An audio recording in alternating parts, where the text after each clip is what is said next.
Zombie Apocalypse.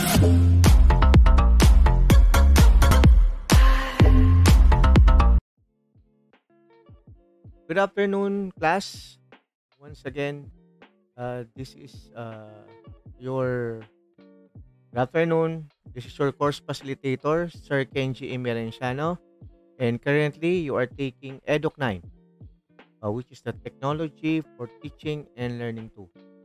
And today is the third batch of presenters who are going to present their project scope. So this will be the last batch, and I will give you the next is I will give you enough time to proceed working on your instructional materials or ICT based materials. Okay? So let us now start the floor or start the presentation. May I call Mr. Padilla to present his material? Go ahead. Hello po, sir. Hello, classmates. So, today I'm going to present to you my project scope. So, permission to share screen.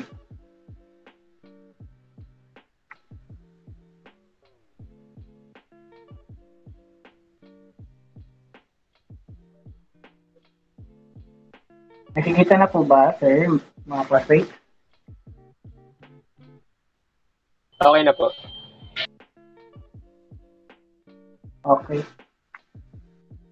So, good afternoon, everyone. Good afternoon, sir. Good afternoon, my dear classmates.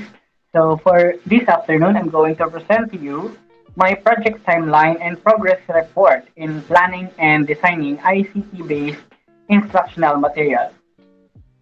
Prepared by yours truly, Florigello R. Padilla, BTVTED ELT2C. Submitted to Sir Kenji E. Merenciano, Professor in Educ 9. So let's begin. For project title, number 1, Process of Rewinding Electric Transformer and AC Motor. So ito po yung aking napiling maging subject or maging title for my project. So, yung about the process of rewinding electric transformer and AC motor. Later on, malalaman nyo kung bakit ito ang aking napili. Okay, so, for my project description, ito na po siya. For future electricians, adapting the skills of knowing how to rewind electric transformer and AC motor is highly in demand in the modern world. In a civilized society, electric transformers and AC motors are found in every place you go. For example, in malls, public vehicles, factories, private company buildings, and even in our home. Imagine that these equipment stop on running because of malfunctions. Then it will be a huge economic damage to everyone. Most likely, the reason why electric transformer and AC motor is starting to deteriorate is because of its old windings. That is why it is advised to replace the coil because buying new one may cost a lot. So, sabi nga dito sa last sentence, mas mabuti nang mag-rewind ka ng electric transformer kasi kung bibili ka ng bago, mas mahal. So, mas magagastusan ka. In this instructional material project, we will be focusing on developing psychomotor domain of learners. The learners will gain the skills on how to rewind electric transformer and alternating current or AC motor.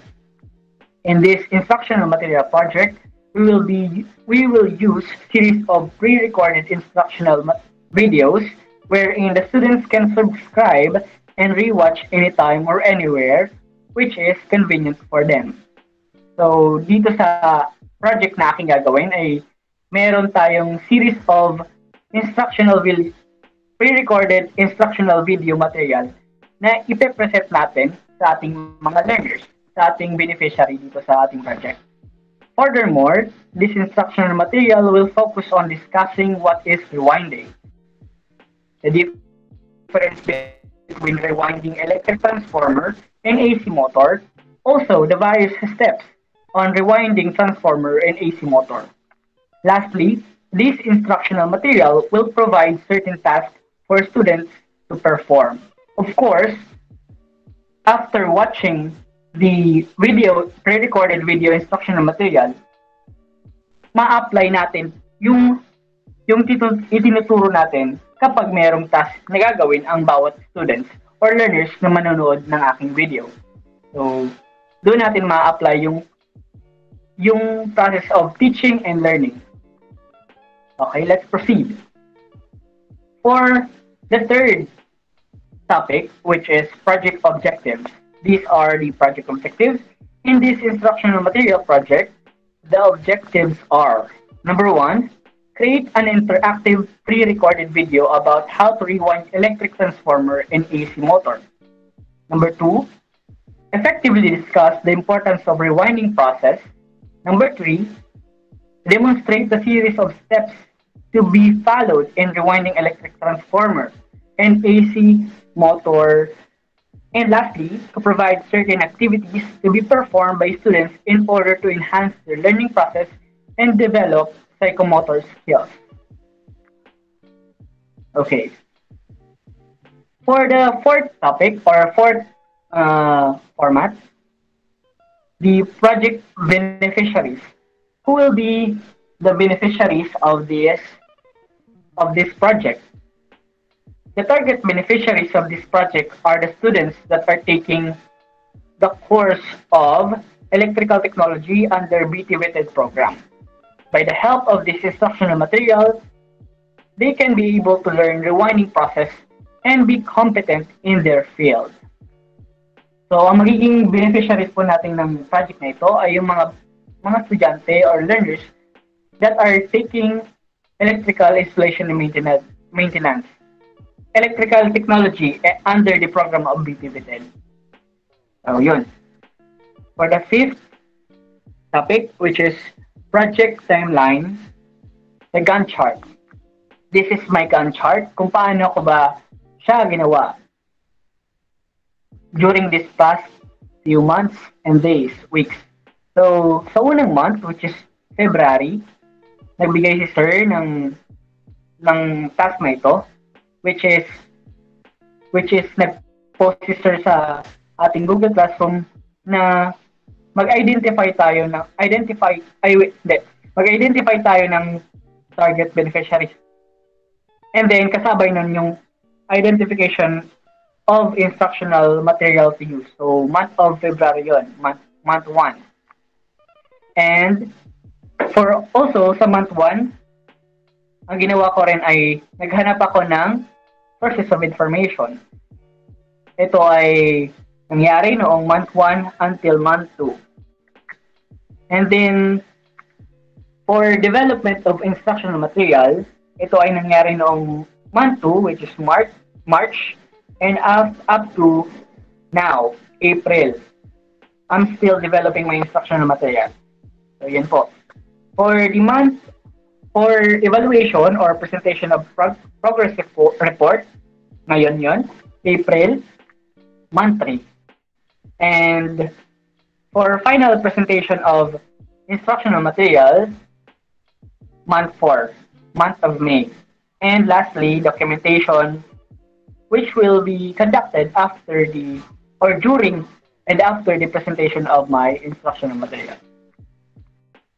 Okay, for design para sa design or model na aking ginamit, ang ginamit ko po ay yung ADI model. Model of Instructional Design. A stands for Analyze, D for Design, D for Develop, I Implement, E Evaluate. Una, dito sa process ng Analyze.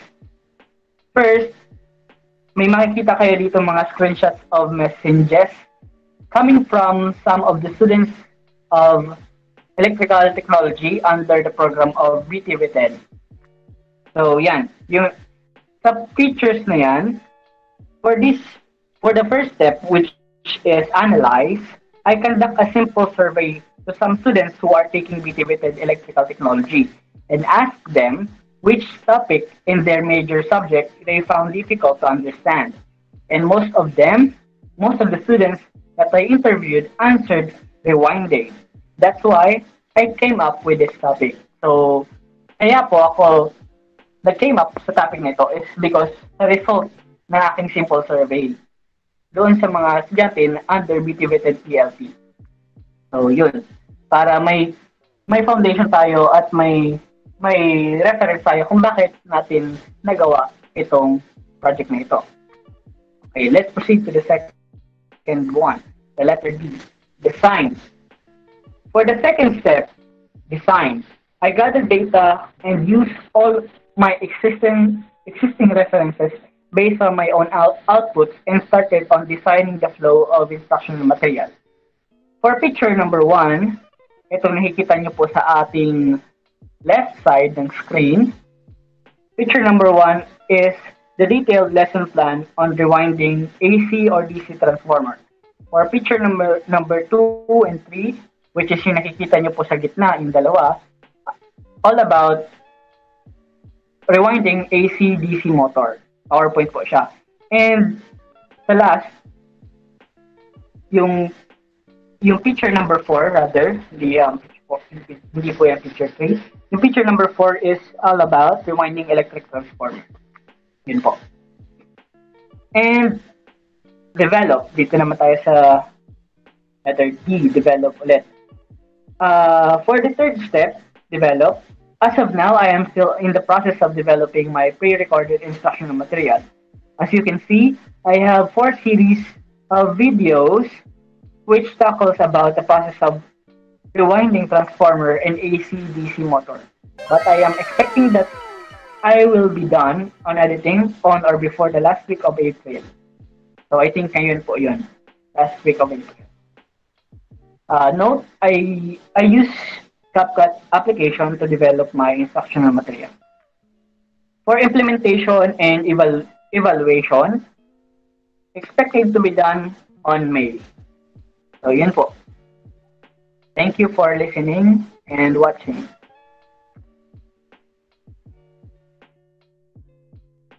Are you done, Mr. Padilla? Yes po, sir. Okay. So, kindly open your camera. I'm going to ask several questions about your status of your IM. Mr. Padilla? Yes, sir. Okay. Before I ask, I would like to commend your material. I heard sa wakas, finally, akala ko ang gagawin nyo puro handouts lang. Okay. Somebody here gagawa ng instructional video about transformers, right? So, yung focus mo is about rewinding the transformer. Yes po, rewinding transformer and motors. Okay, including the motors, right? Tama ba? Yes po. Okay.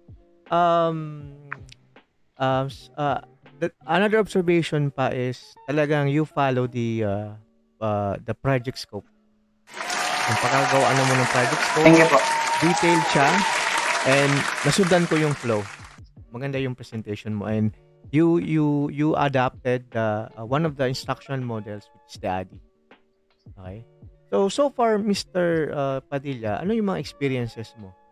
Di ba, may timetable ka doon na, and I saw may ginawa kang, I think, a series of video. Mga 4 na video na ba yun? Yes po. Sige, tell us. 4 po, sir. Tell us. Of course, sir. Hindi na bago sa atin yun kasi first year pa lang sa college is yun ang kadalasang activities natin, yung pag-record ng video. And then, naisipan ko po, sir, na mas interactive kasi yung video, mas madali siyang matutunan ng mga estudyante, lalo na, sir, lalo na today na we are in new normal. And then, may part din na mahirap kasi minsan solo kang gagawa ng video, ikaw yung magsiset up ng background, yung camera mo, yung lighting, tapos after that, gagawa ka ng script, and then aside from that, after yung process na yun, mag-edit ka. Kaya, daming process. Pero, after all, yung result is very fulfilling. Okay. So, may I know what software are you currently using for editing? I am using CapCut, sir. CapCut. Very student friendly. User friendly siya eh. Saka it's free, right? Wala Ah, yes. siyang pero if you will upgrade that, pero you're going to pay a certain amount, tama ba? To Di ko pa sir na ano. Okay, sige. Pero accessible naman siya yung magagamit mo naman siya pag walang bayad. So, pag ano na yan, pag professional ka na yan, yun na lang yata magbabayad pag gusto mo mas maraming effects, ganun, filter. Kasi in preparing an instructional video, there are many things you have to consider. First is the video quality. Diba? Good thing you mentioned about Yes. You want to come up with a video material para ma-develop yung psychomotor domains as one of the domains in learning. Right? Kasi ang rewinding is practical application. Right? Yes po. That's the reason. And also sir, Continue. one thing to consider sa paggagawa ka ng video, dapat hindi siya dull, hindi siya boring pakinggan. Dapat you put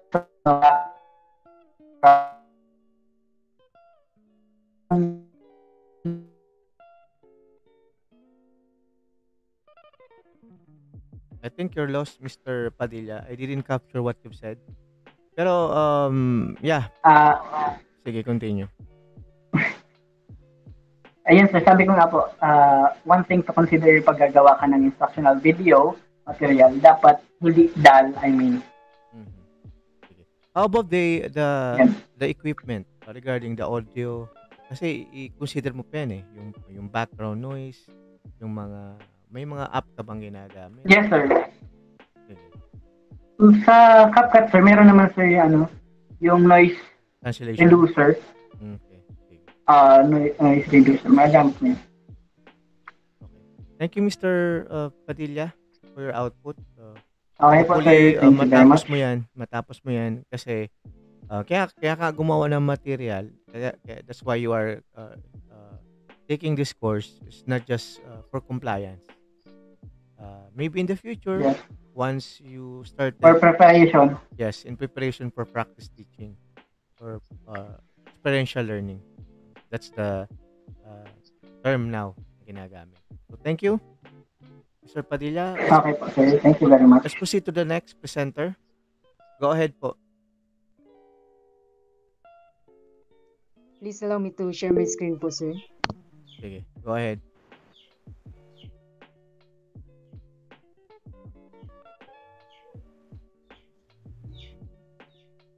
Visible na po ba? On my end, yes. Okay. So, I will start na po, sir. So, here's my project, the progress report of my project scope outline for the ICT-based instructional materials. So, my project title is Recorded PowerPoint Slideshow, and my course subject is Signal and Communication System. So, project description. The proposed project will focus on audiovisual type of instructional material wherein the proponent will use a slideshow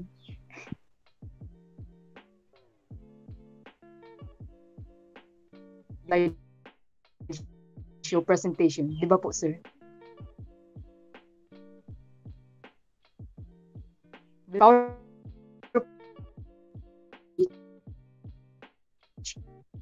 So I chosen this type of material is because today the educational could shift at any moment, so it's better to create an instructional material that could be used in blended learning and also convenient for the enhancement of learning for the learners. The proponent will create an effective visual material with the use of multimedia technologies, and the chosen multimedia material of the proponent is to create and develop an effective PowerPoint presentation for the learners, which has a recorded teacher discussing each slide. With the help of the advancement of technology, the proponent came up with this idea for taking considerations of what is really the most effective and learning driven in terms of teaching online class, but as well as in the face-to-face mode of learning. This proposed project will take the course Signal and Communication System and will focus on the 5 topics such as the electric bell and buzzer, alarm system, burglar alarm system, fire alarm system, and lastly, the topic about CCTV.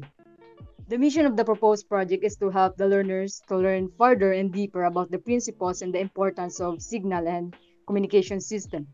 And the vision of the proposed project is to provide an excellent teaching and effective learning for the learners with the help of the multimedia material, which is the recorded PowerPoint presentation.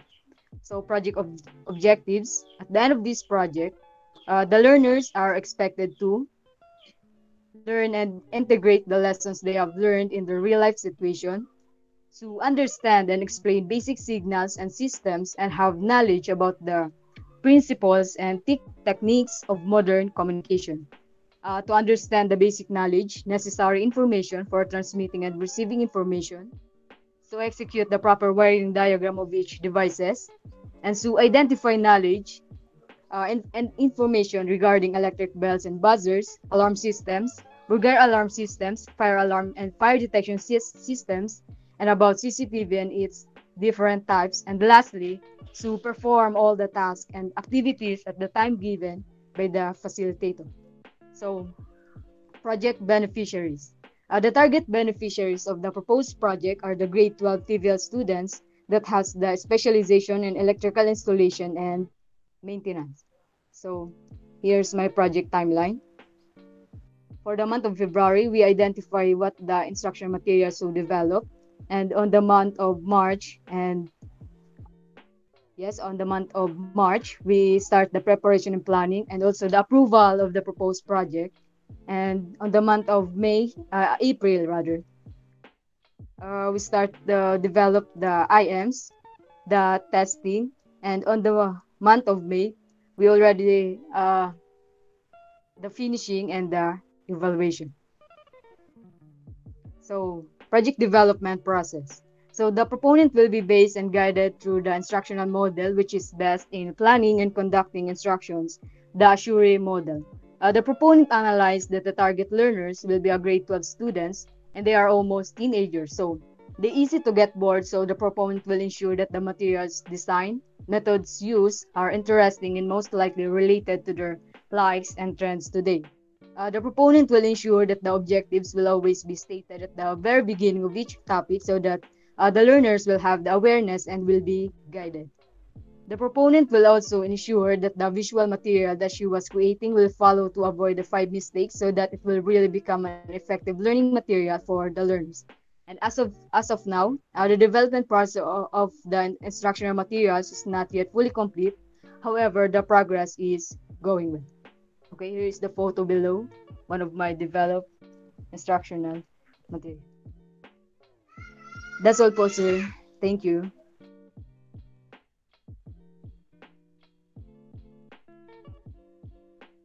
Okay, Helen, I'll be asking you some questions. Okay po, sir. Um, how many slides?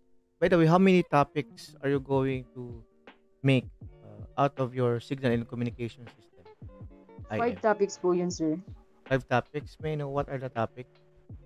The alarm system, electrical bell and buzzer, Mm-hmm. alarm system, burglar alarm system, the fire and fire alarm and fire detection system, and lastly the CCTV po, sir.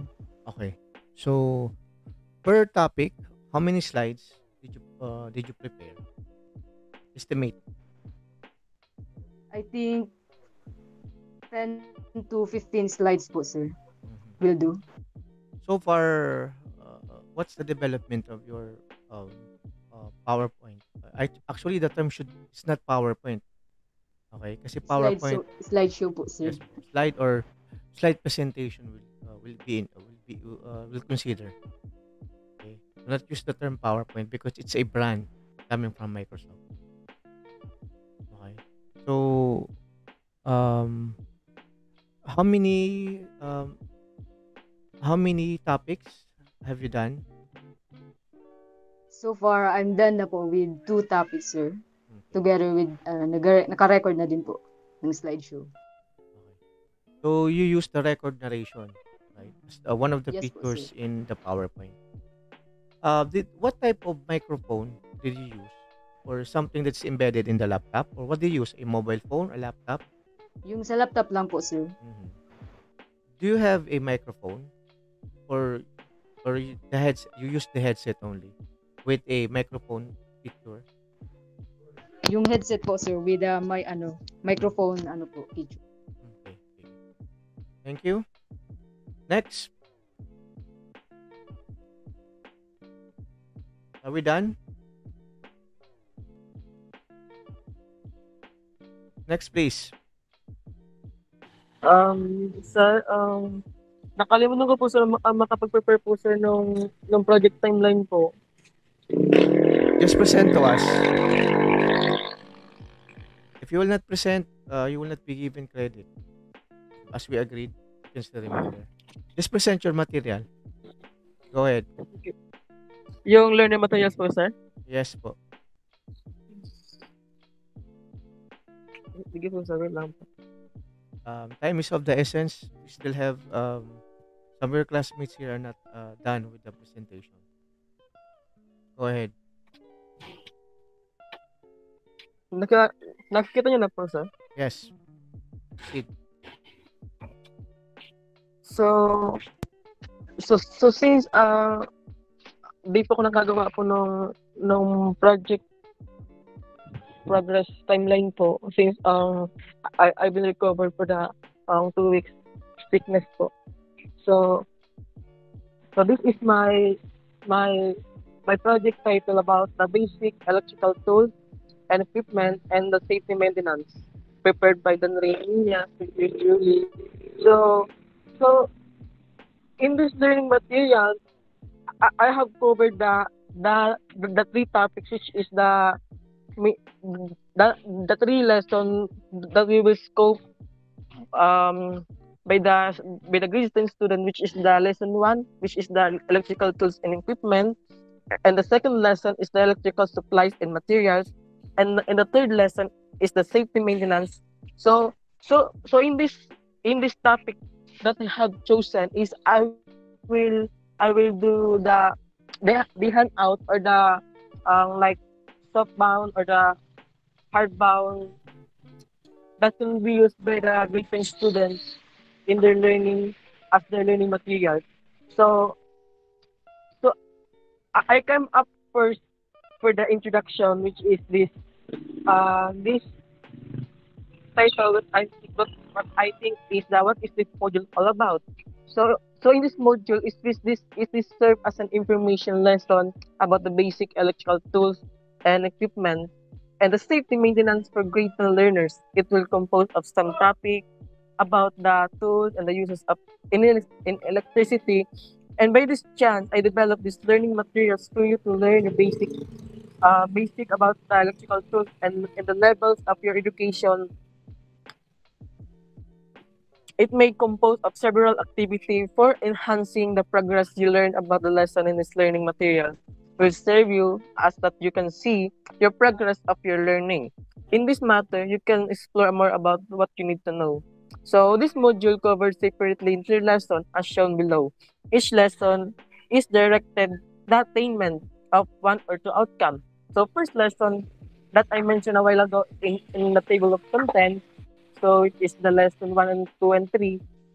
So at the end of this learning materials, you will know the differences of every use of different tools and equipment, and you will also know knows about the safety maintenance and electrical system as you know the basic electrical tools and equipment. So by making this my learning materials about my about my about my project is I developed a pretest before we proceed to the main topic that I will discuss. So I made the pretest or just like a test or an examination for testing their knowledge about what they know or what they already know about the electric tools when it comes for the electricity. So this is my developed pretest question regarding from my topic about my project. So as you can see, it's composed of 20 items. So for the first part of my pre-test in my learning materials is composed of 5 items, which is the multiple choice, and the second part is the identification, which is identifying the picture what shown uh, in this pretest question. So for the third part is the enumeration, which is composed of um 10 points. So this now only so so after we make and conduct and evaluate the pretest, we will start for the lesson one, which is the basic electrical tools and equipment.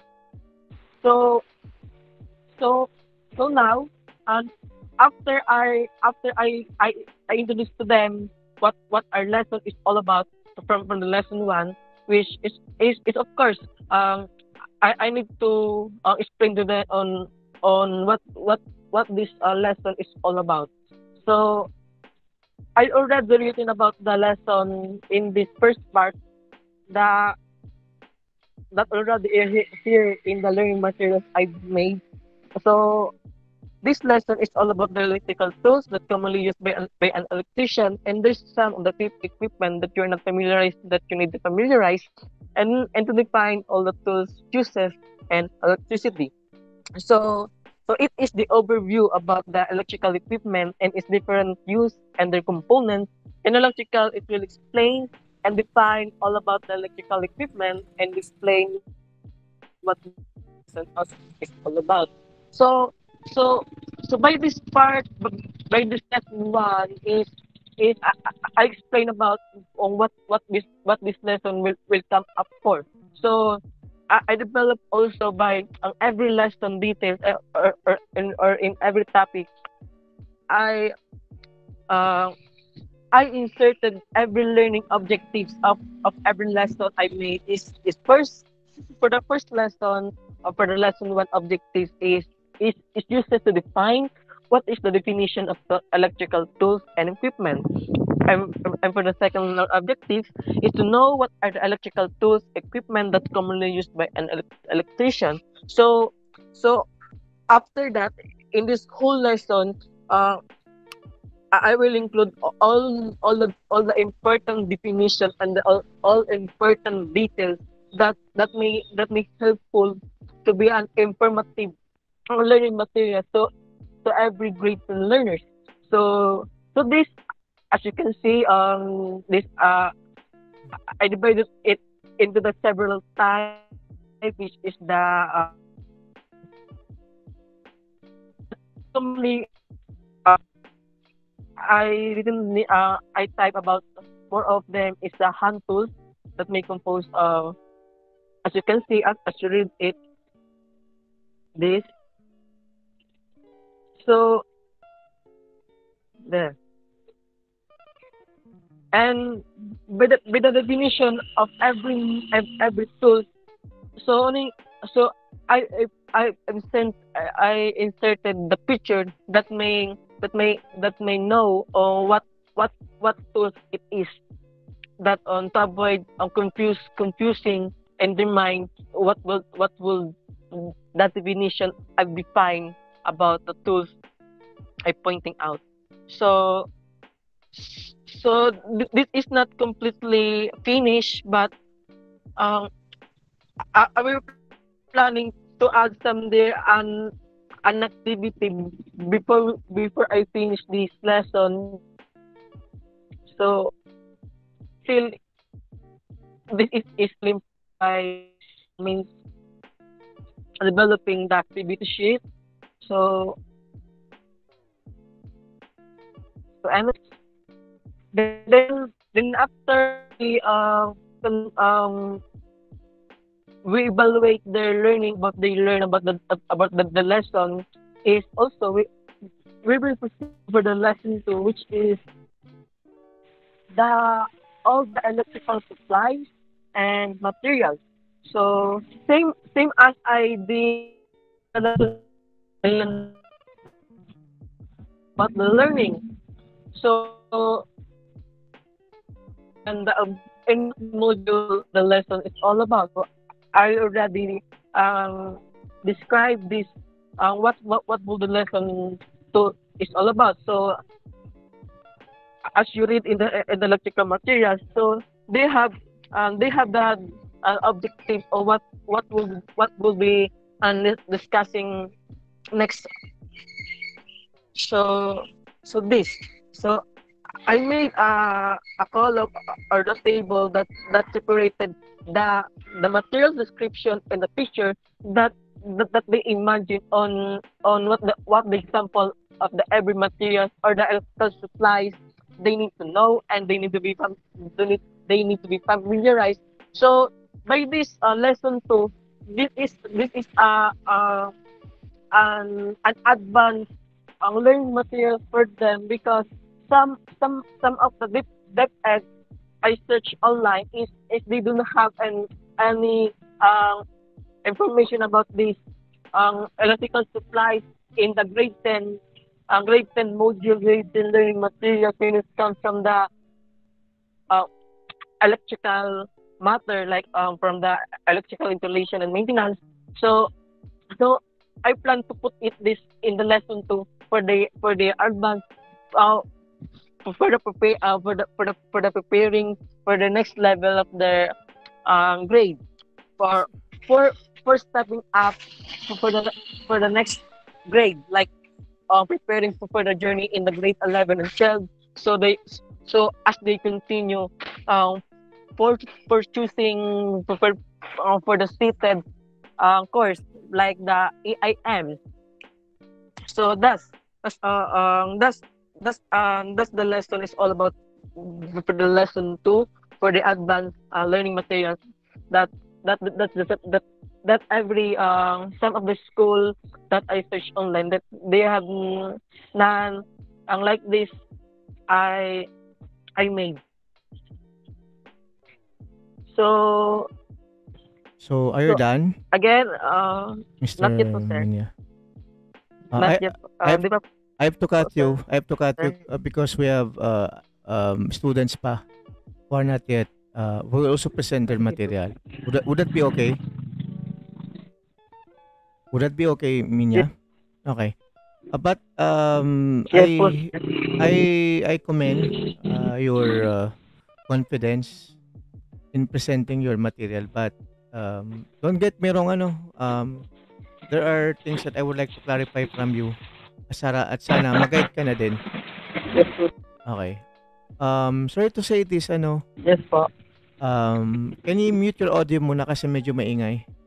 I have to say something. Okay. Minya, it seems to me that you are tense. Kinakabahan ka ata. I'm worried kanina. May tubig ba dyan? Okay ka lang ba? Opo, sir. Parang Opo, sir. Nasa, lawas ko niya yun siya, nasa, kinakabahan ka ata. kagagaling ko po lang kasi sa satong, Sakit. madiman po, sir. Opo, Mhm. sir. Kagagaling ko po lang kasi sa atong sakit po, sir, nung last week. As in, Opo. 2 weeks po, sir. Kasi po, di po ko nakagawa po nung project sideline. Naintindihan ko naman. Nag-stutter ka eh. Kasi ganyan din ako dati. You're stuttering. I noticed that it seems to me that you are tense. Relax lang, ano. Hindi naman kita gugulpihin. Hindi naman kita papahirapan. I appreciate your work. But don't get me wrong, ano. Your output po is similar. May resemblance po or pares lang po sa mga classmates na ginagawa din nila. Your topic is about tools and equipment, right? Pares yung level, pares yung topics, pares yung content. And walang kamatayan dito yung handouts sa course na to ah. Ang dami yung handouts. Don't get me wrong ha. I want you to be creative. Hindi ko naman dinidisregard ko, dinidiscourage ko yung material ninyo na handouts, but I want you to be creative. Nagigets mo, Mr. Minya? Yes po, sir. Hindi naman kita turn down, ano. Well, in fact, na-appreciate ko yung pagkagawa mo ng material. Well, it's almost done. Unfortunately po, we need to follow the guidelines. Diba? As I mentioned, paunahan po kayo. Submit ng handouts and wag po tayong kopyahan Nag-handout si ganito, handouts na po lahat. And yung topic nyo po pare-parehas lang. Naintindihan po. I have a suggestion. I don't know if it's okay with you. Why not focus ka Okay po. to prepare an activity sheets? An activity sheets po, halimbawa, nung first year kayo, na-encounter nyo yung joints and splices as a requirement? Yes or no? Have you encountered class joints and splices? Senior high school po, sir. Okay, senior high school. I-kuha na natin. Ibaba natin. Ang beneficiary mo, Mr. Minya, ay mga senior high school student. Gawa ka ng mga activity kung paano... Junior high. Oh, sige, junior high school. Kung junior high school. Junior high po, sir. Okay, yun na po yung beneficiary. Para hindi tayo duplication, gumawa ka ng activity sheets how to make different joints and splices. What do you think? With illustrations. Guys, are you still with me? Yes po. Yes, sir. Kasi nawawala si Minya. Hello? Minya, are you listening? Yes po, sir. What do you think? listening po. Would it be possible? Joints and splices lang gawin mo. Doon ka lang mag-focus. Pwede man po, sir. Okay Kasi, po. kasi madami na kayong tools and equipment po. Okay? And handouts, pabuti kung ibang material ang gagawin mo. Unless you will prepare a video about how to use the set of tools. What do you think? You have the options, hindi kita pinapahirapan. Ang akin lang, I want you to get out of your comfort zone, be creative, think outside the box. That's the essence of being a instructional developer or a material. Okay. Since you will be educators in the future. What do you think, Mr. Minya? I'm giving you options. It's either you're going to come up with a video, siguro 5 videos, about pili ka ng mga tools and equipment na ginagamit commonly sa electrical, ano siya, saan siya ginagamit, and the proper ways of cleaning and taking care of the material. Would that be okay? Or, Yes. doon tayo sa joints and splices. Ano sa tingin mo? Saan ka komportable? Yung sa joint splices po, sir, hindi po ko dyan, sir, familiar po. Hindi pa po sa naturo po. Okay. So, ganun na lang siguro. Why not prepare a video? Or, if may problema ka sa technology, you can ask or seek help from your classmates na merong mga software or paggagamitan para makabuo ka ng video. What do you think? Po, sir. Okay. So, ganito, kahit Okay po. kahit 3 videos lang, bargain ko na yan sa'yo. What do you think? Kasi, ayaw kasi yung paulit-ulit eh. Parehas yung material, parehas yung topic. Diba? Sige. Hope you understand, Mr. Minya, ha? Don't get me wrong. This is for you. Opo, sir. Sige. Thank you. Sige. Ingat pa uwi. Okay. Sige. Next. We still have 10 minutes. Continue po. Who's the next? Huwag na po magpatawag. Labog, go ahead.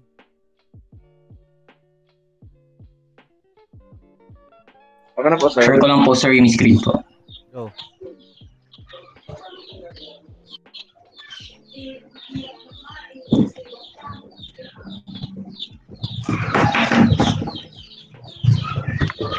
So, nakikita na po ba, sir?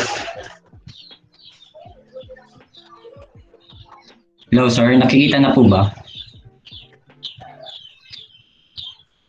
Sige, wait lang po. So, bibilis ako na, sir, para makareport din yung iba. So, this is my progress report on planning and designing ICT-based instructional material. So, my topic is about electrical wiring. Pero si Mark Ian, electrical wiring din. Pero magkaiba ng aming topic. Yung sa akin kasi sa secondary high school, yung mga pumapasok sa CBL track, major in EI, yung diagram, schematic, line, pictorial, yung mga parallel connection series, yung mga pinagkakaiba nila at Mr. yung mga Labog, advantage and disadvantage. Mr. Labog, are you using a Yes speaker? po. Nagpipid pa kasi ang sakit sa tenga. I'm using a Ay, headset. Dahan lang po yung audio mo. Hinahinaan mo ang lakas ng feedback sige sa lang po. headset. Sa akin, Sorry sir, wait lang po sir. aray ko naka-headset ako. Sakit sa tenga. Okay na po ba sir? Sakit sa tenga. I'm sorry, sakit sa tenga. Aray ko. Yan. Sige, continue. Ay, okay na po ba sir? Sige na, continue. So yun na po yung project description ko is in today's generation, using electricity is almost part of our daily needs. It is essential for the electrician to master and apply the proper wiring of electricity for everyone's safety. Having a deeper understanding in the field of electricity, particularly if you are an electrician, can save lives and it can also make your work last longer. So this project will help the beneficiaries to have a deeper understanding in electrical wiring. The beneficiaries will be able to understand the correct and proper wiring. The beneficiaries will also be aware of reading and creating the different types of electrical wiring. Lastly, the beneficiaries will recognize the different type of electrical wiring system and use of the series and parallel connection. This project will focus on developing and creating an effective information and communication technology-based instructional material that will enhance the teaching and learning process and improve the quality of education. So, my project objectives is to improve the understanding of the student about the electrical wiring, teach the learners about two types of wiring connection, to give the student deeper understanding about electrical wiring, to create and develop an effective ICT-based instructional material to make learning electrical wiring more interesting. So the target beneficiaries of this project are the student and secondary high school taking TVL track major in EIM and the teacher in secondary high school teaching electrical installation and maintenance. This project, applying the ICT-based instructional material, the beneficiary may access the project through opening the instructional material. So this is my project timeline. I used a Gantt chart in my project timeline. So in the first month, I identify specific IM and target beneficiary. So approval of project. Tapos ng first month to second to third month, developing instructional materials, second to third month, and evaluation, third to fourth, and final performance task, almost 4 months na, and documentation is 4 months na. So sa project development process ko, I use Azure model. The first step in Azure model is to analyze the learner, gather all the information and details about the target audience. In this part, I think of the best way and strategy on how I can teach effectively in secondary high school student taking TVL track. The next step is state the objectives. I compose a target learning outcomes, followed by selecting methods, media, and materials in creating my IM. I use video material to create ICT-based instructional material. The next step requires learners' participation. I develop learning activities that will encourage the learners' participation. The final step is evaluation. Mr. Labog. Yes po. Ang sakit na ng tenga ko, dumudugo na yung ang tenga ko ngayon. Next time, ayusin mo yung malakas pa po. Off mo na. Can limit your audio first. I see. Yes po, sir. Sorry po, sir. Ang sakit talaga sa tenga. I'm sorry, ang sakit talaga sa tenga. Pa-off ng audio, please. Ang sakit sa tenga. Sakit sa tenga. Labog. Pa-off ng audio. Okay na po, sir. Pa-off ng audio, please. Aray ko.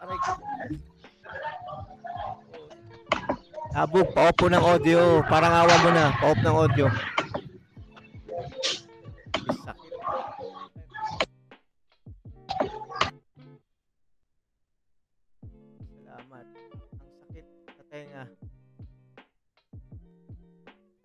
Ay, salamat. Labog, next time ano pa, I'm distracted, to be honest. I'm distracted with your presentation.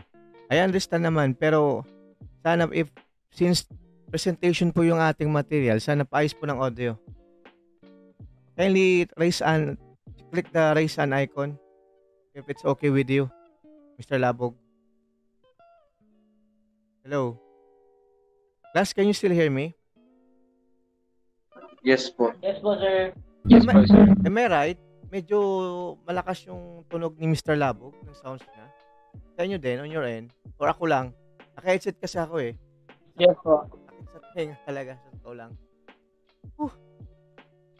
Recover tayo dun. Sige.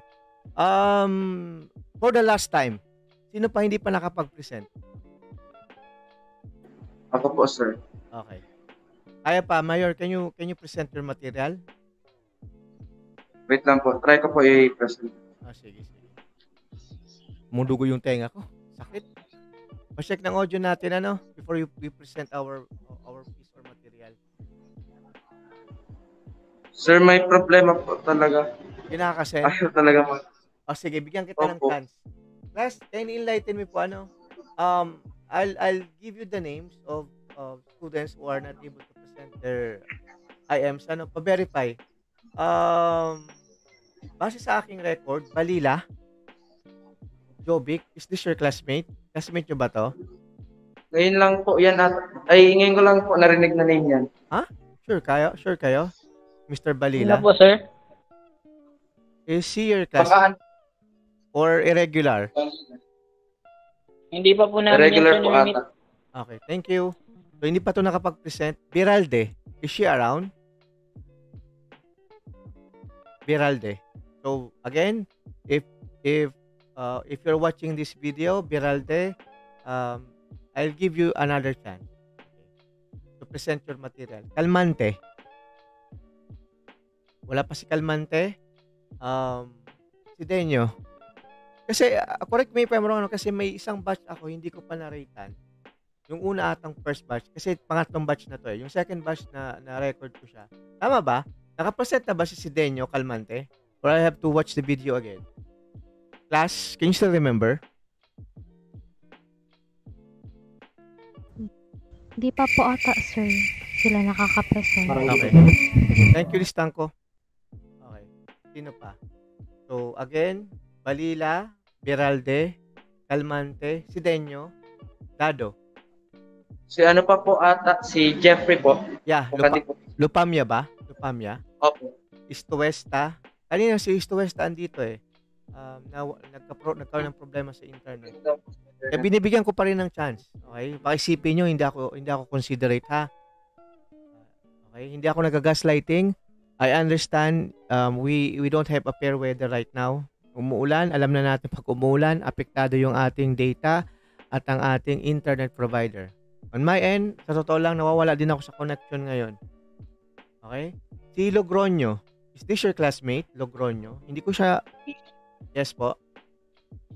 Yes po, sir. Classmate po namin. Apo, hindi pa ata nakapag-present. Madami pa kayo eh. Makabuhay, Magdamit, Mayor. Okay, si Mayor, hindi next week. Mayor, ikaw mauna ha. Make sure na okay na yung material mo. If you have problem with your material, isend sa ating classroom. Okay? Sige. Para ako na po mag-o-open para sa iyo ha. Just Sige to po. present your material. Next meeting na lang po. Sa laptop ko na lang po. Ginagamit po kasi natin. Sige, no problem. Si Pompa, Okay, salamat po. si Pompa and Puntakana. Tama ba? Opo, classmate po namin. And sino pa? Si Ras and Rituarma. Si Rituarma, I've noticed wala siyang sinusubmit na output. Is this your classmate also? Yes po, pero Any update? dami yata yung backlogs. Madaming backlog. Again, class, hindi pa end yung SEM. Okay? Kung leniency, andun po tayo. Pero wag naman po nyo kaming abusuhin. Okay? This lang po. We're doing our part. Hindi naman po pwede na hayaan lang namin kayo. Diba? That's why, kahit ayaw nyo, minsan kailangan natin mag-conduct ng sync classes. Kasi hindi lahat ng materials or na sinusubmit natin, ina-upload na iintindihan. And yung hindi po makaka-attend, rine-record po natin yung video. Sana maintindihan nyo. The reason why I'm strict, because I want you to be, you know what I mean, right? To be better. And sinusulit ko yung as your prof na matuto kayo, yun ang aking goal. Okay, wag nyo sana akong personalin, kahit ako minsan masakit magsalita because I say talaga how I feel. Pag I'm frustrated, gusto ko kasi yung objectives ko ma-meet. Diba? I'm not satisfied kapag may estudyante ako na incomplete, bagsak or drop. I'm part of the failure if ganun yung situation. Okay? Sige. Again, so hindi pa po nakapag-present, if you're watching this video, I'll give you another chance po. And another thing po, to those who are true, you can proceed working on your IM. So, you still have 2 or 3 weeks. Okay? So, it's no excuse na hindi kayo makakapag-present. So, again, paghandaan din yung inyong presentation ng inyong material. And I'm planning to invite some of faculty na to criticize your work or output. Okay, huwag kayong kabahan. Parang you're preparing for a teaching demo. Okay? Don't worry. Okay? That's part of learning. Sige. Are there any more questions or clarifications about the course? Yes? What is it? Yung attendance po, sir. Thank you, Bilen. Thank you for reminding. I'll send again the link. I'll send the link of your attendance. Okay? Wait.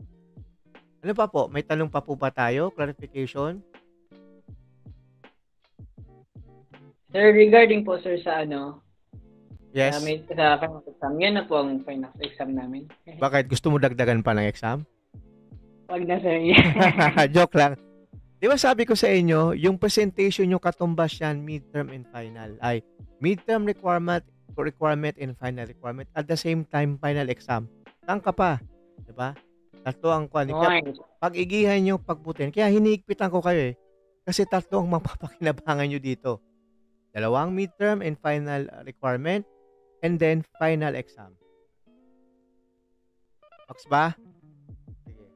Ayos po, sir. Sige. Are there any more questions or clarifications before we end? Wala po? By the way, nakuha nyo na ba yung link sa ating attendance? Na-open nyo na ba? Sir, sa akin po, wala pa. Sir. Sige. Na-access na po. Sige. Po. Send ko ulit. How about you, Mayor? Na-access mo na po ba? Nakikita na? Hello? Nagka-problema sa internet si Mr. Mayor. So, class, paano ang camera? Let's have for our photo op or documentation. Ako makikita nyo lang ako sa video. Naka-on yung camera ko sa video po. Sige. Eyes on the monitor or screen.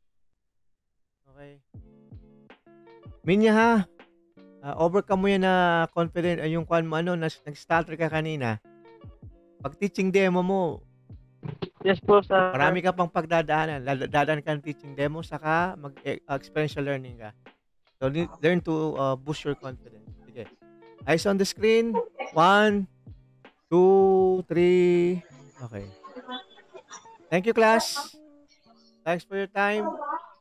Thank you po. Thank you, sir. Bye po.